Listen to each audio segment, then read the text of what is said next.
Assalamualaikum warahmatullahi wabarakatuh. Bertemu lagi bersama saya Sejaron Magang di channelnya. Nah, saat ini saya sedang berada di basement Masjid Al-Jabar, masjid kebanggaan warga Jawa Barat.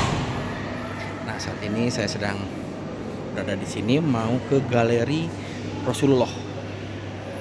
Kita dari depan tuh lewat bawah situ tuh, lewat basement. Ini tempat wudhu. Jadi dari tempat wudhu pria kita lurus terus kalau ke atas ke masjid, tangga ke atas ke masjid. Nah, kita ke kiri, kita ambil kiri.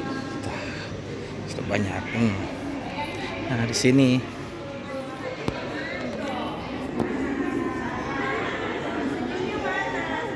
ada informasinya, ada pemesanan tiket juga. Pesan tiket kalau yang rombongan harus bersurat ke Dinas Pariwisata dan Kebudayaan. Ini suratnya. Setelah dapat surat segala macam, kita masuk. Ini ada penitipan. Jadi semua tas apapun itu dititipkan, simpan di loker ini nih. Simpan di loker. Yang boleh bawa masuk hanya handphone saja. Kebetulan saya dapat nomor 17.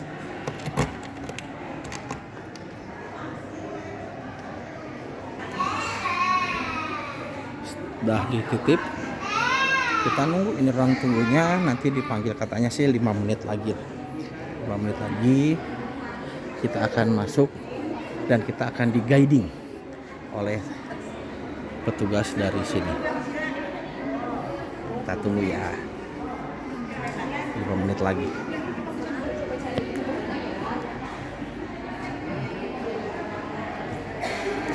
Ini tata cara pemesanan tiket. Ada tiketnya. Pesan di aplikasi kayaknya ini. Mudah kok.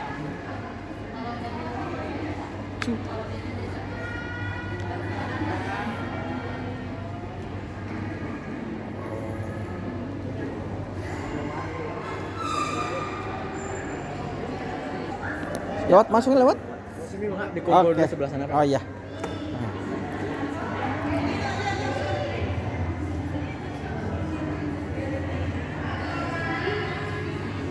Ini peta lokasi di dalam nih. Peta di gelap ya. Wah, ini terang. Itu mobilnya apa ya? Ya. Om yang guiding dalam. Nanti ada guide-nya lagi. Oh, ada beda lagi. Oke, siap. Ini suasana lobi depan galeri. Ini ada ruang pamer juga. Pameran video.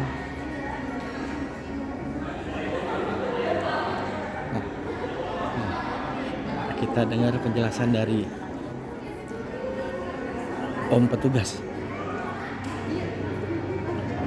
Nah, ini yang guidingnya kayaknya setelah Oke, sedang kumpul semua ibu-ibu. Sedang bareng ya. Sudah jalan aja. Bismillah. Assalamualaikum warahmatullahi wabarakatuh.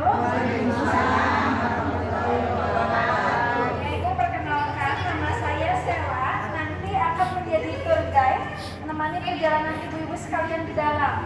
Dan mohon izin juga untuk diperhatikan bahwasanya di dalam itu luasnya 3.000 meter persegi dan tidak ada toilet. Jadi nanti kalau ada yang ingin ke kamar mandi atau lain sebagainya boleh bilang saja di saya. Nah, selain itu nanti kita akan mendapat fase yang setiap fasenya itu nanti ada kakak edukator yang menjelaskan terlebih dahulu atau menceritakan terlebih dahulu. Ketika sedang diceritakan nanti dimohon untuk mendengarkan. Setelah itu nanti sesuai dengan arahan dari saya kita akan jalan sambil berfoto-foto juga boleh. Tapi dimohon untuk tidak menyentuh area-area yang ada di dalam seperti diorama dan juga ilustrasi-ilustrasi. Nah, itu saja yang harus saya informasikan. Kalau sudah bisa diterima kita akan langsung masuk ke dalam. Sebelah sini. Ya, ayo kita masuk bersama rombongan majelis taklim dari Ciputat. Wah, ini Ini pintu masuknya. Kaca patrinya keren. Ini sebenarnya masih ada 2 orang yang laki-laki di rumah Bapak tadi. Mana? Bapak Edi sama Telepon. Pak Yanto. Bapak nggak diangkat. Tadi diangkat Bang Edi. Saya disuruh masuk ke galeri.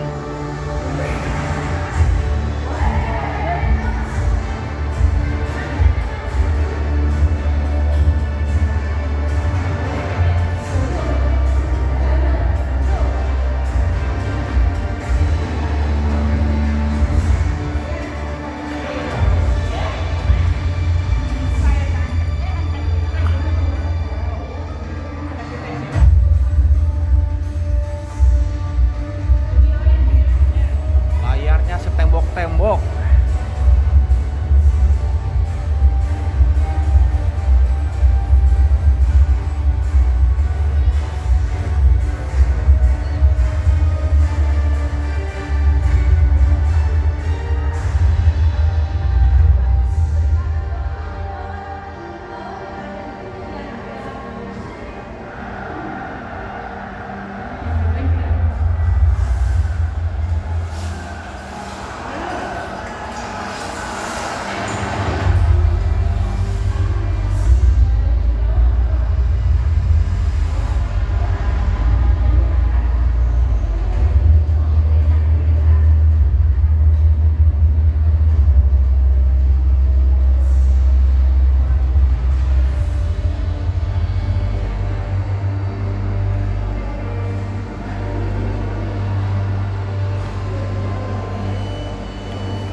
Jadi dalam sini pengunjung duduk di lantai. Lantainya adem, dingin, marmer hitam, adem.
Kita geser lagi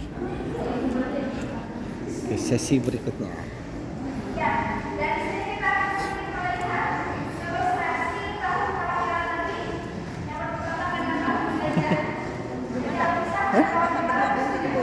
Di depan katanya, tapi mak kecil udah nyambung.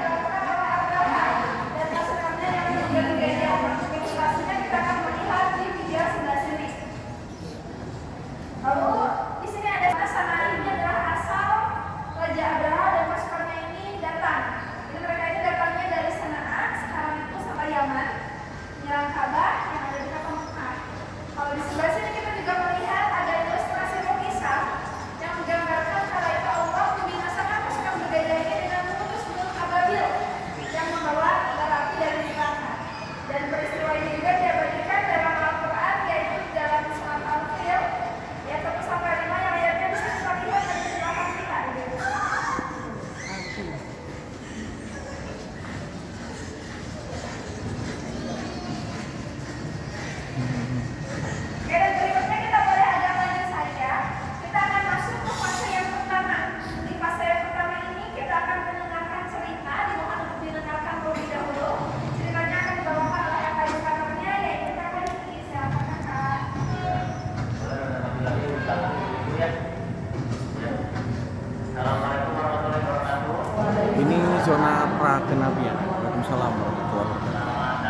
zona Muhammad sebelum menjadi nabi.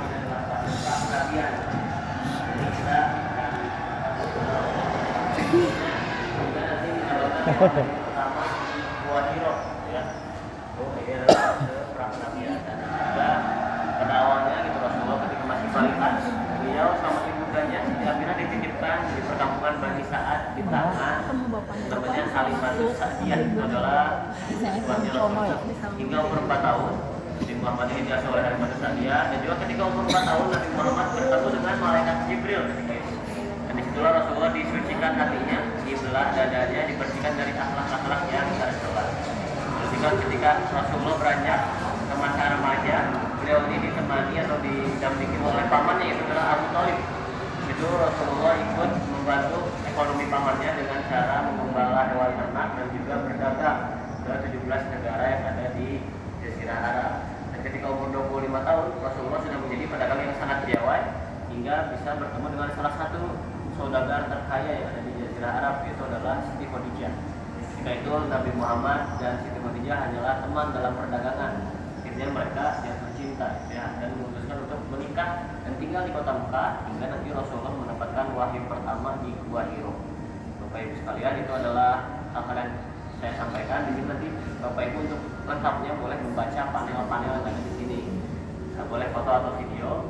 Nah, nanti kalau ada yang mau ditanyakan, boleh ditanyakan kepada saya, kepada Kak Sela. Silakan untuk masuk dulu, Bapak Ibu sekalian. Ya, terima kasih Kak Dani. Kita masuk saja Ibu sekalian. Nah, di sini juga ada doa dari silsilah Nadia. Nah, kalau kita lihat di dalam emas itu ada tulisan atau tertuliskan nama dari kelompok Nadia Musa yang diketahui. Kalau di sebelah sini ada pusaka Nabi, mulai dari 3 sampai 7 surat. Untuk kembalikan pergerakan itu dalam sang kakek dan fase mereka bersama suatu. Ini masa remajanya, 3 kali bertemu dan karakternya, karakter penjaga, penyayang, dan juga amanah. Nah, kali ini di sini ada menikah, salinan dari kita berjanji.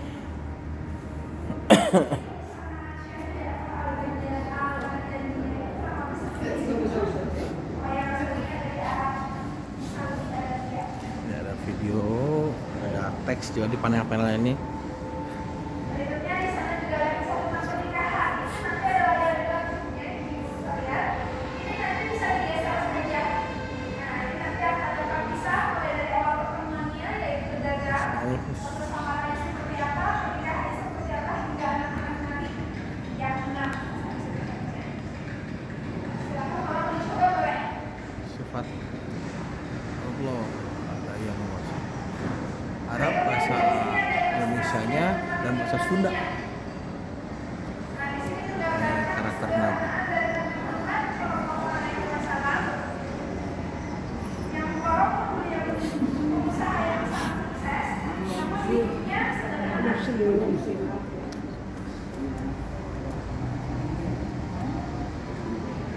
Nah, di sampingnya kita akan melihat ada maket dari rumah Siti Khadijah. Nah, di sini juga dilengkapi ada augmented reality-nya yang bisa ibu-ibu lihat seakan-akan lebih hidup. Nah, ini ya, ini kita terangin. Nah, di skema gadget ya. Nah, Rumah Siti Khadijah ini yang atapnya terbuka. Kalau di dalam yang ini.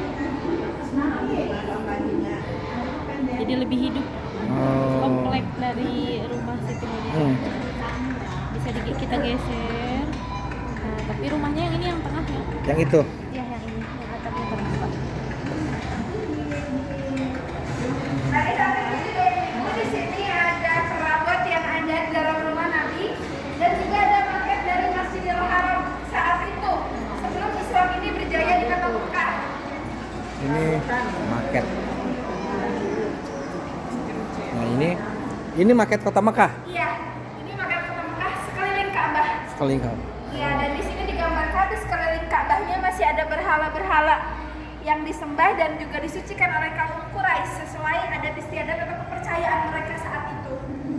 Paganisme. Dan ini tuh bisa dikatakan orang-orang yang rumahnya dekat dengan Ka'bah ini adalah pemuka kaum Quraisy, atau orang yang memiliki jabatan di kota Mekah saat itu. Yang berikutnya di sini juga ada Gua Hira. Gua Hira ini merupakan tempat Nabi Muhammad SAW Kita masuk ke zona kenabian pertama kalinya, yaitu menjadi surah rasul. Al-Alaq ayat 1 sampai 5. Gua Hiro ini. Kita akan masuk ke dalam. Di sini ada lantai kaca, jadi boleh berhati-hati aja, tapi ini insya Allah aman ya. Ini semua masuk gak apa-apa? Tidak apa-apa. Ada 40 orang? Tidak apa-apa. Jadi sambil maju aja. Ini lantainya kaca ini. Maksimal 20 orang. Wih, lantainya kaca. Bismillah. Nah, ini Gua Hiro, ini replik Gua Hiro.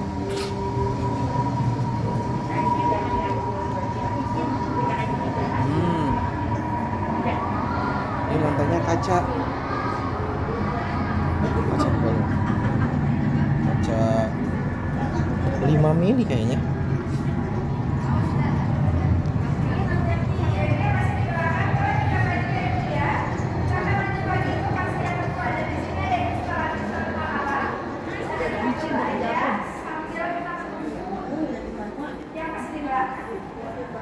Nah, maksudnya ini adalah kondisi ketika Al-Quran diturunkan, yang saat itu diturunkan pada tanggal 17 Ramadan, disampaikan oleh malaikat Jibril yang menjadi perantara. Surat Al-Alaqnya ada di sebelah sini.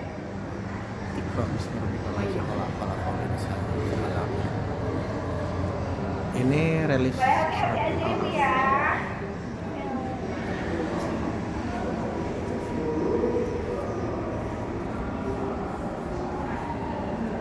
Sekarang kita agak maju saja, ibu-ibu sekalian. Kita akan mendengarkan cerita lagi. Sini ceritanya tentang fase yang kedua, yaitu fase Mekah. Dan edukator yang bertugas di sini adalah kakak Yudis. Silakan kakak. Boleh agak maju saja bapak. Oke. Ya, sekarang Ibu agak maju aja sedikit. Ya, baik, terima kasih Kak. Assalamualaikum warahmatullahi wabarakatuh. Waalaikumsalam. Ya, selamat datang Bapak Ibu semua. Sekarang kita sudah berada di fase kedua, yaitu fase Mekah, yang membahas mengenai perjuangan dakwah Rasulullah di tanah kelahirannya. Jadi pertama kali itu Rasulullah berdakwah dengan cara sembunyi-sembunyi, maksudnya berdakwah kepada orang-orang terdekatnya. Dan dari dakwah sembunyi-sembunyi ini terdapat orang-orang pertama yang masuk ke dalam agama Islam yang dikenal dengan sebutan As-Sabiqunal Awwalun. Kemudian Rasulullah pun berdakwah dengan cara terang-terangan menyampaikan kepada penduduk kota Mekah bahwa menyembah berhala merupakan perbuatan yang salah, tetapi banyak sekali yang tidak menyukai apa yang disampaikan oleh beliau, sehingga kaum muslim dan juga Rasulullah mengalami gangguan dan tekanan yang diberikan oleh kaum kafir Quraisy. Dan oleh karena itulah Rasulullah memutuskan untuk menghijrahkan umat muslim ke sebuah negeri yang damai yang bernama Habasyah, atau yang sekarang menjadi negara Ethiopia. Dan sampainya di sana, kaum muslim pun disambut hangat oleh raja maupun oleh rakyatnya. Bahkan pada saat itu sang raja Habasyah akhirnya memutuskan untuk masuk ke dalam agama Islam beserta dengan keluarganya. Kemudian di tahun 10 kenabian, Rasulullah mengalami musibah, yaitu beliau mengalami tahun kesedihan atau disebut juga sebagai Amul Huzni, ditinggalkan oleh orang-orang terkasihnya. Yang pertama ada sang paman Abu Thalib, meninggal dalam keadaan belum bersyahadat, dan yang kedua istrinya Siti Khadijah. Karena diberikan cobaan yang bertubi-tubi, akhirnya Allah pun menghibur hati Rasulullah yang sedang sedih dengan sebuah perjalanan yang bernama Isra Mi'raj. Dan dari perjalanan itu kita mendapatkan perintah untuk melaksanakan sholat sebanyak 5 waktu dalam sehari. Dan untuk kisah-kisah lebih lanjutnya silahkan saja nanti Bapak Ibu semua berkeliling membaca ataupun mengambil foto dan video untuk di fase Mekah ini, dan akan ditemani kembali oleh kakak guide-nya Kak Sela. Terima kasih banyak atas perhatiannya. Assalamualaikum warahmatullahi wabarakatuh.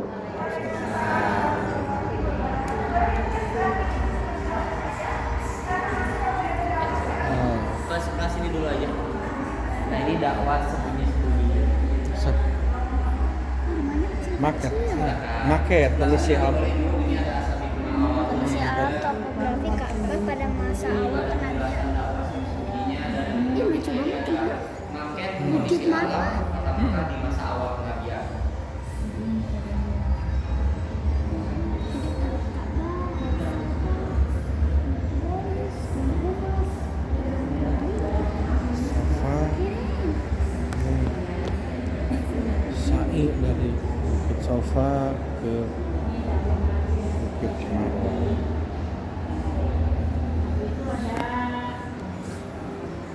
dakwah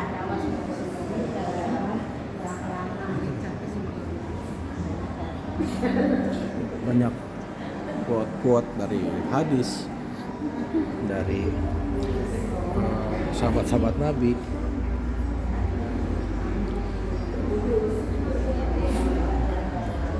Ini Ashabi Gunal Awalu, orang yang pertama kali masuk Islam.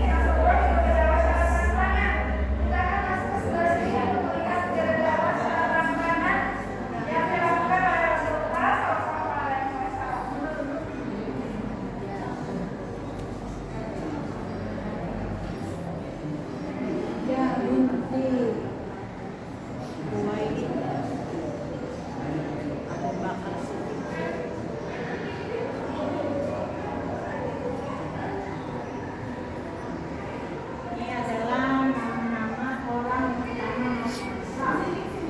Nah, di sini adalah menjawab cara penanganan itu. Ini ada ayat yang mana ini merupakan ayat yang menjadi perintah Rasulullah melakukan dakwah secara terang-terangan. Lalu di sini juga ada gangguan dan tekanan dari kaum Quraisy hingga Rasulullah memutuskan berhijrah ke Habasyah.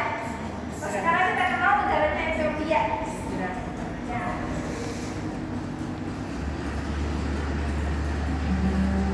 Cerita-cerita Nabi ada di sini secara singkat. Ada di panel-panel yang ada di dalam. Di sebelah sini, kalau di sebelah sini ini merupakan satu tahun kesedihan atau Abul Huzni yang kala itu Rasulullah dan tiga Pokoknya Abu Thalib. orang yang sangat dicintainya. Sesuai yang tadi disampaikan oleh Kakak Yudis, Abu Thalib sang paman dan juga Siti Khadijah sang istri.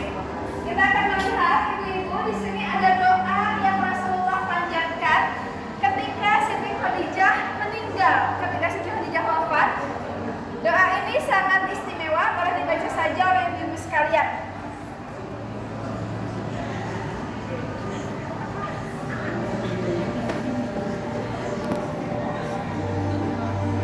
Nah, boleh ibu-ibu membaca doa terlebih dahulu di sebelah sini doanya.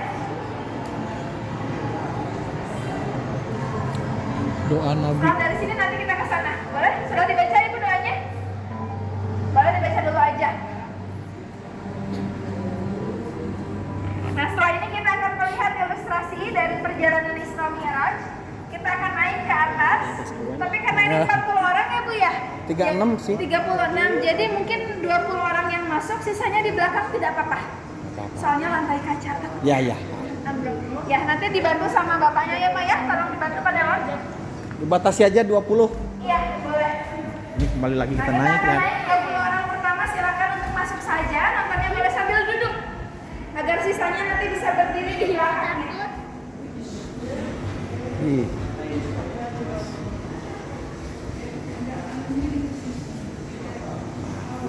Ini simulasi apa? Isra Miraj. Silakan duduk ibu-ibu. Oke, ada video juga. Ini kita di atas awan.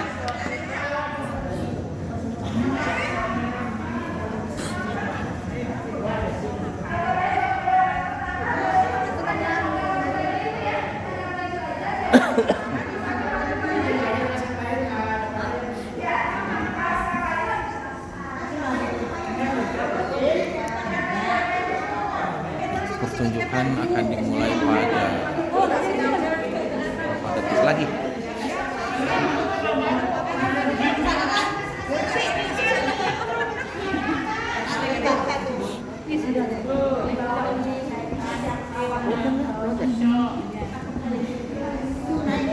Bismillah.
fase hijrah ke Madinah.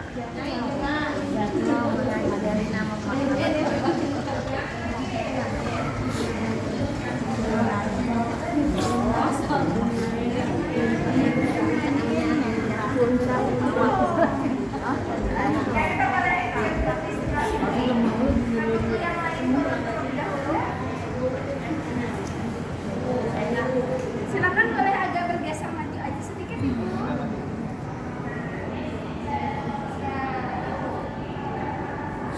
ini masuk di fase yang ketiga, yaitu fase Madinah.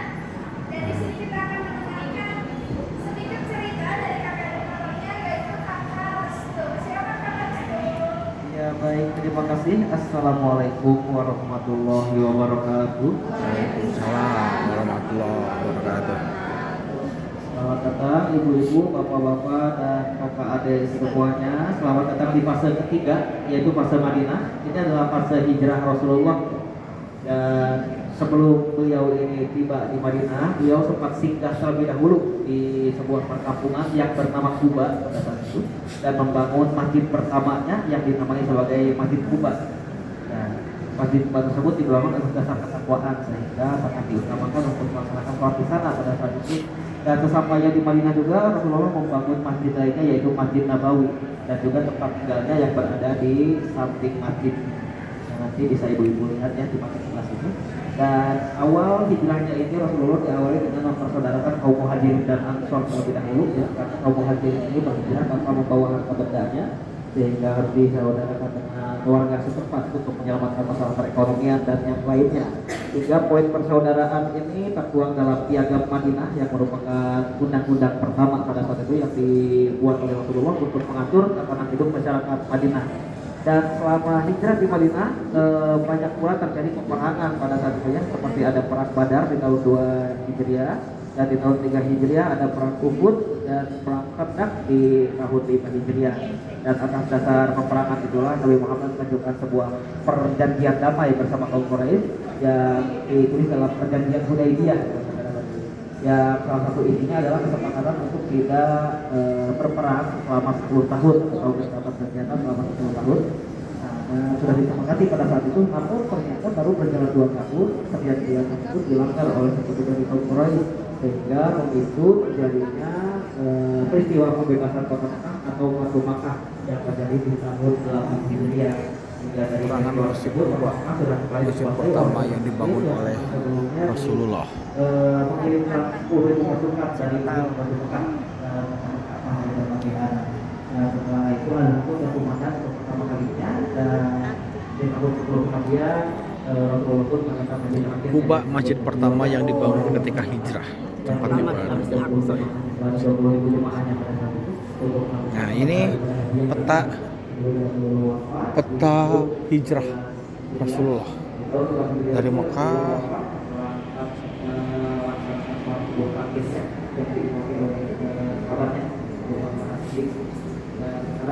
Ini ada yang titik-titik sama yang garis tegas. Kalau garis titik-titik ini adalah rute umum, itu yang biasa dilakukan, yang bisa dilakukan oleh masyarakat kalau dari Mekah ke Madinah.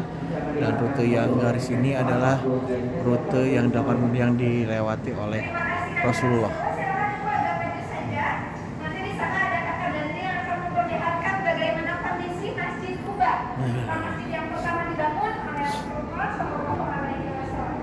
Kalau kita bergesernya ke sebelah sana kita Ini Masjid Kuba. Ini Masjid Kuba, maket Masjid Kuba. Sini lihat nih, Ini Masjid Kuba. Ini AR-nya ya. AR-nya.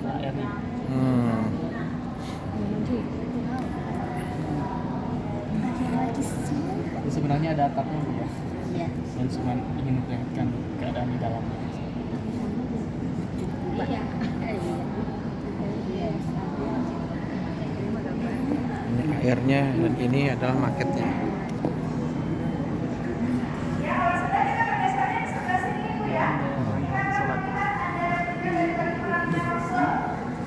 Nah, di sini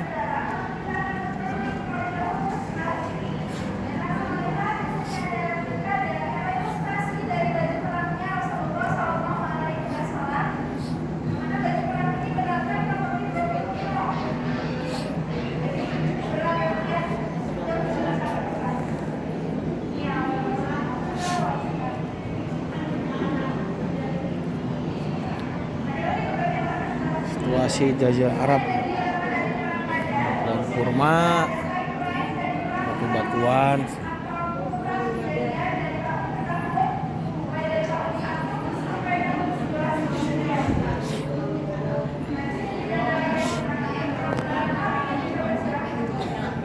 Ini replika baju perang. Konon katanya beratnya 20 kilo.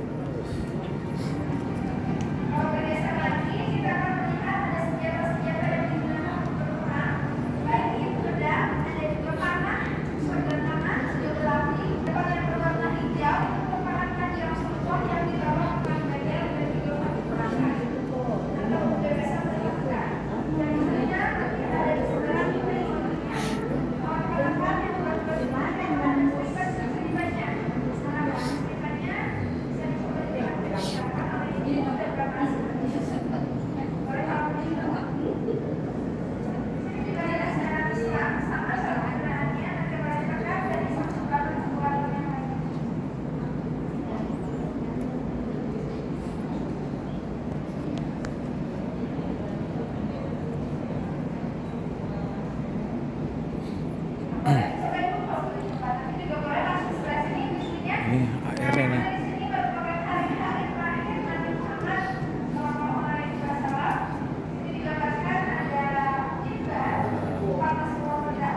Konsentrasi sini kita bisa baca keterangan-keterangannya apa. Bang Badar. Ini cerita tentang Bang Badar.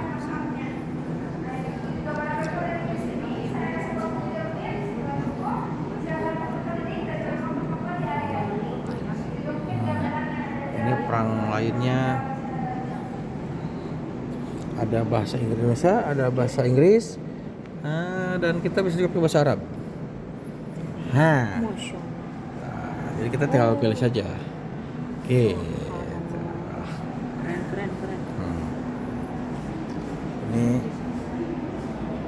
Keren. Ini replika perjanjian Hudaybiyah.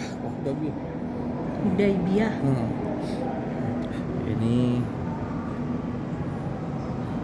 kertasnya mungkin kayak kertas daluang ya. Oh, ini pedang. Kebayangnya kalau besar banget segitu. Gimana kalau orang ini tinggi besar. Orang Arab itu tinggi besar. Ini replika senjata yang dipergunakan. Branding disco. Branding disco. Ini kan 7 meter orang Arab mah.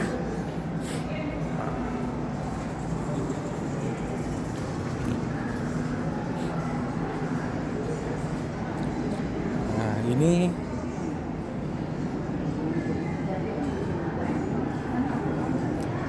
udah maket.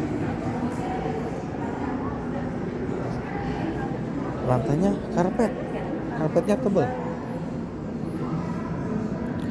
Ini surat pada Raja Mesir.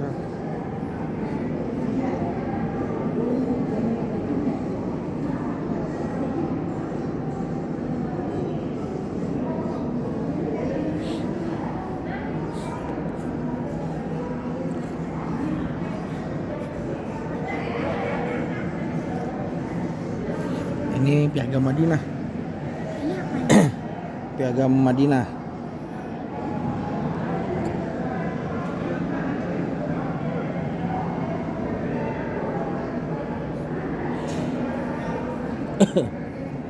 Ini surat kepada Raja Bahrain.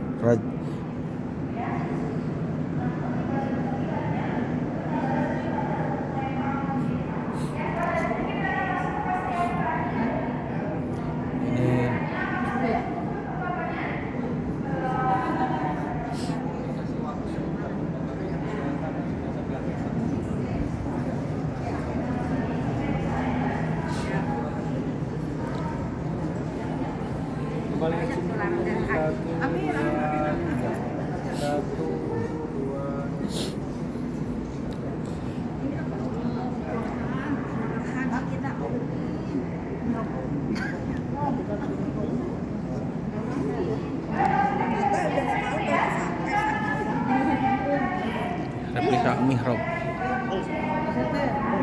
Ini mihrab yang di mana? Di Rodoh ada Pak. Rodoh. Ya. Ini replika yang di Rodoh gitu. replika. Mimbarnya Bapak. Oh, ini mimbar Raudhah. Ibu silakan Ibu. Coba Ibu mau dipoto ini siapa? Ya, kan masuk. Coba lihat sini Ibu kalau mau dipoto. Ini maket makam Nabi. Masjid Aisyah. Ayo, ayo.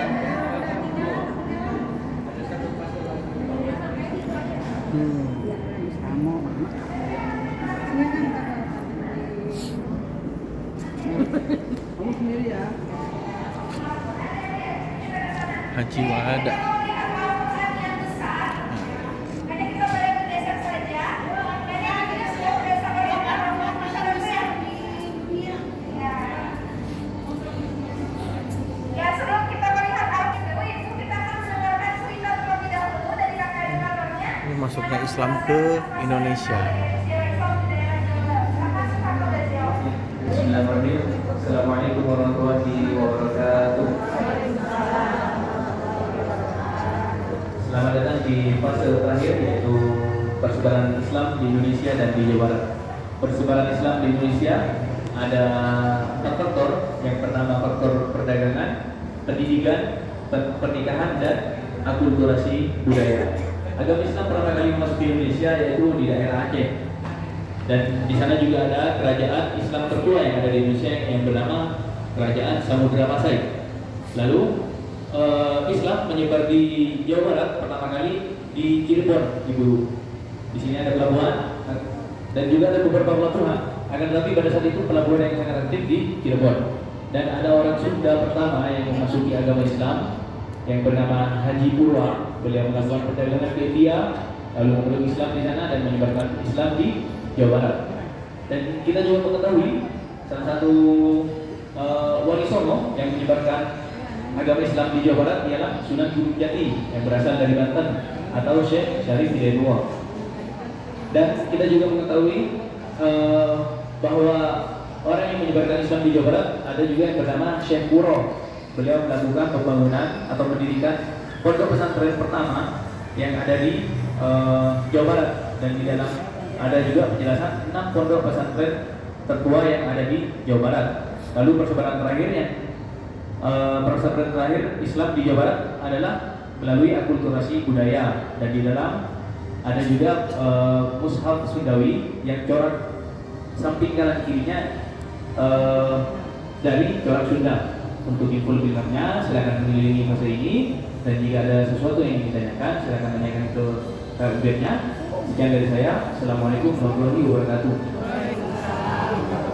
Silakan memasuki gerbang Cirebon. Ya, silakan bisa masuk dulu ya.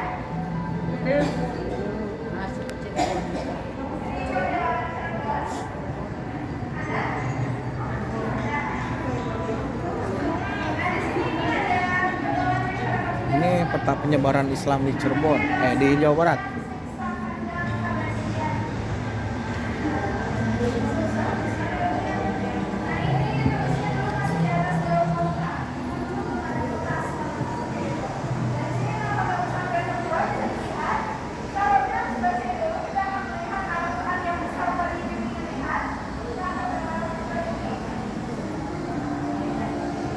Ini timeline-nya 1 sampai 8 ada di sini. Jadi bagi yang mau datang ke sini ada bisa tahu timeline dari masuknya Islam di Jawa Barat. Nah, ini adalah gerbang Cirebon. Replika gerbang. Kita masuk ke sini.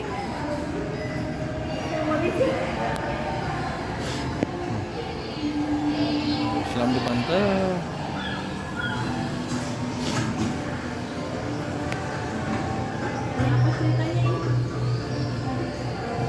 Yang mushaf Sundawi itu? Bukan.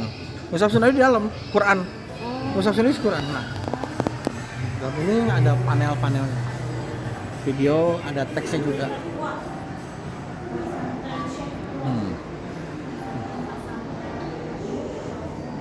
Pesantren tertua.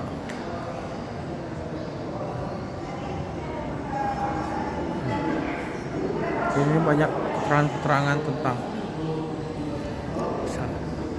perkembangan Islam di Jawa Barat.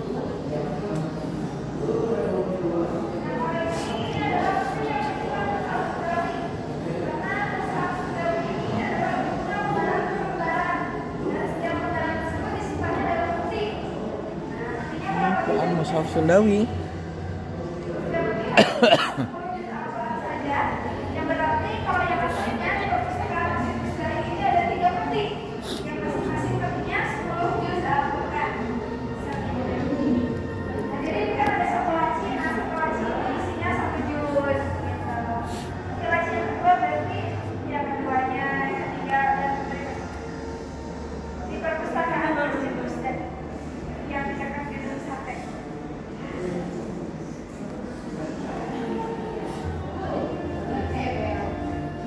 Ini petuah-petuah dari Sunan Wali Songo. Nah, yang berikutnya juga di sini ada 4 masjid tertua di Jawa Barat.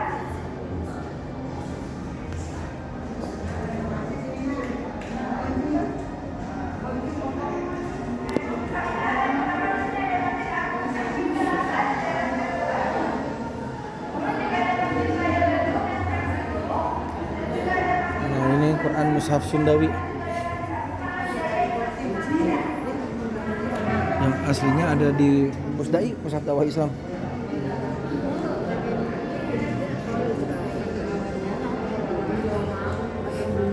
Ini replikanya. Itu panas. Ini sama Antonio itu minta fotoin dulu. Bapak. Nah, foto apa? Ini dong kayak apa dia? Tidak. Nah, ini Mushaf Sundawi. Coba, Bu. Foto ibunya juga kena apa gimana?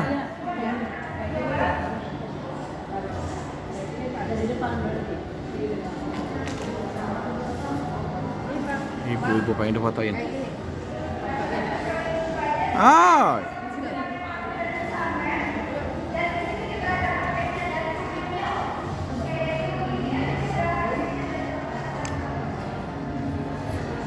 Tuh ya, 1, 2. Lihat dulu coba.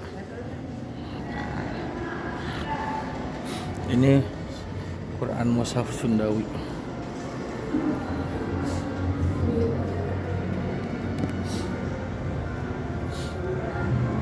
Foto-foto Sang Cipta Rasa di Raya Bandung, masjid-masjid yang di Kota yang ada di Jawa Barat. Dulu Iya, atap tumpang ya? atap ya. Atap tumpang terus jadi atap bawang. Sampai tahun berapa? 90-an masih atapnya masih kayak bawang itu kubah. Terus diganti lagi, ada Ini menara. malah di pertahanan ini kan kayaknya. Iya. Iya. Nah, ini Banten ya. Perbaiki. Banten mah sama kan dari dulu. Iya. Ya, maksudnya nggak berubah dia. Iya. Ini marketnya nih. Ini market Masjid Agung Banten lama.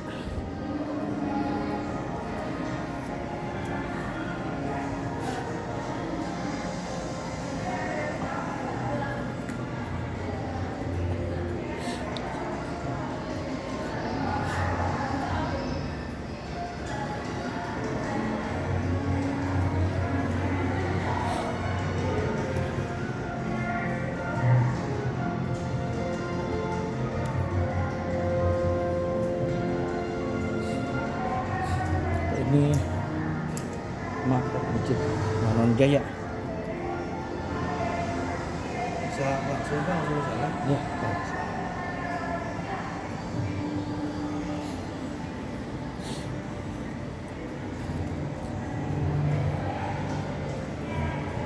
Sebagian marketnya masih kosong.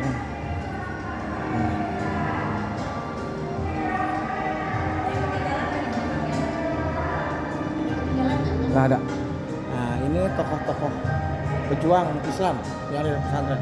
Ada Jenderal Mustafa, Mahmud Nawawi, Nur Ali, Ahmad Sanusi, ada Kiai Haji Muhyiddin. Kolonialisme ada. Seperti ini. Belajar ngaji Quran. Anak-anak tahun 90-an pasti masih belajar Quran seperti ini. Qurannya seperti ini Qurannya. Sebenarnya Quran Bombay. Misalnya Mushaf Bombay.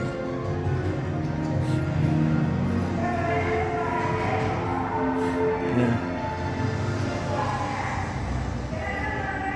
Ini NU, ini Muhammadiyah.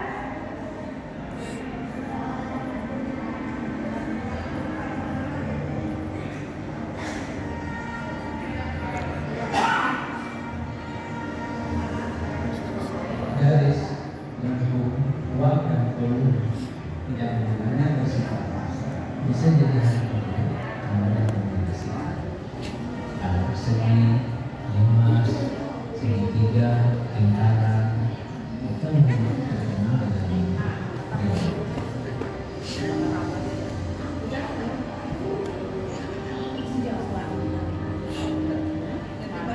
Dalam perkembangan budaya Islam, kita bisa lihat bentuk geometri hampir di mana-mana kita jumpai.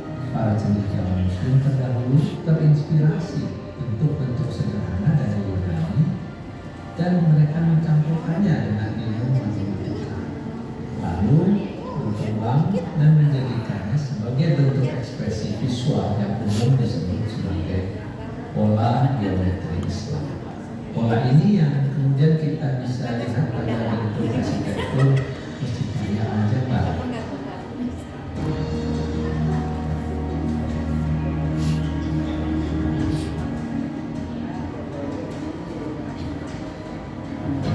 Ini pada kecapean Masjid apa ya? Al-Jabar adalah masjid yang inspirasi Riana kecapean, capek. datang dari Madinah. Kebetulan saya yang desain sendiri, tidak ada bentuk yang berulang yang disebut sebuah bangunan dengan ukuran 100 meter kali 100 meter memiliki alun-alun kecil, tidak oleh tensi sebagai pengendali banjir, sehingga konsep isi rumah Jabar ini dikategorikan seolah-olah masjid terapung yang ada di dalam.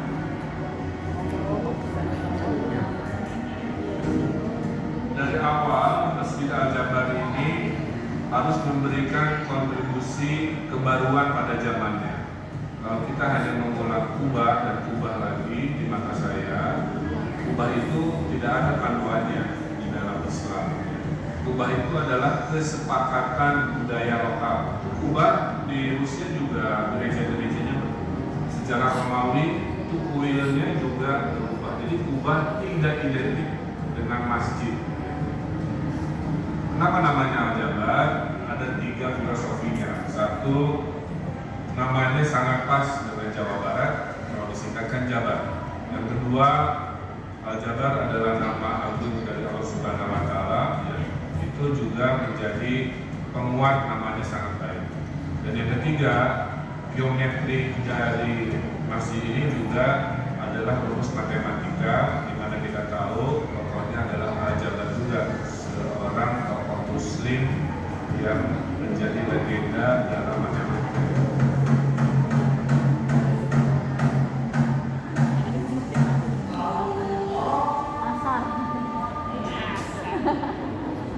Ya baik ibu-ibu sekalian, rangkaiannya sudah selesai. Apakah ibu-ibunya ingin berfoto terlebih dahulu? Kalau mau boleh silakan berfoto. Nanti saya bantu fotokan juga boleh, silakan. Ambil posisi saja. Ini udah selesai teh? Sudah selesai. Oh, ini terakhir di sini. Terakhir di sini. Dan keluar di Gerbang Banten. Iya. Kalau tidak mau foto kita langsung saja keluar. Kita keluar. Banten. Gerbang Banten.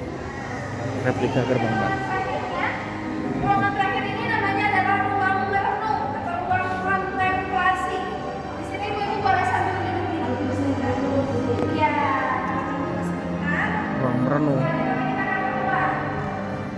Kontemplasi.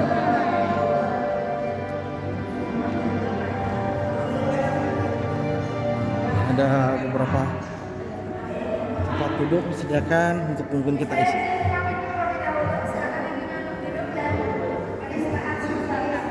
Tempat untuk istirahat setelah tak terasa hampir 1 jam kita berkeliling di Masjid Al-Jabar ini.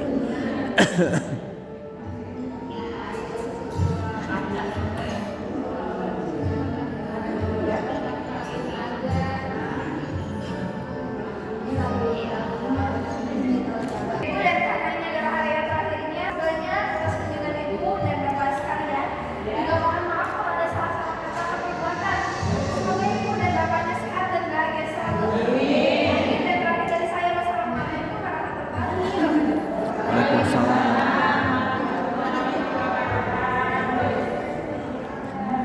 Ya, dari ruang kontemplasi ini kita keluar.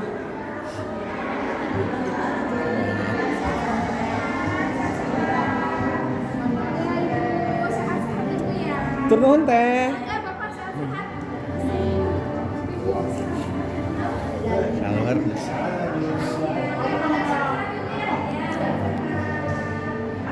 Ya itulah perjalanan hampir 1 jam kita menyusuri galeri Rasulullah yang ada di Masjid Raya Al-Jabar.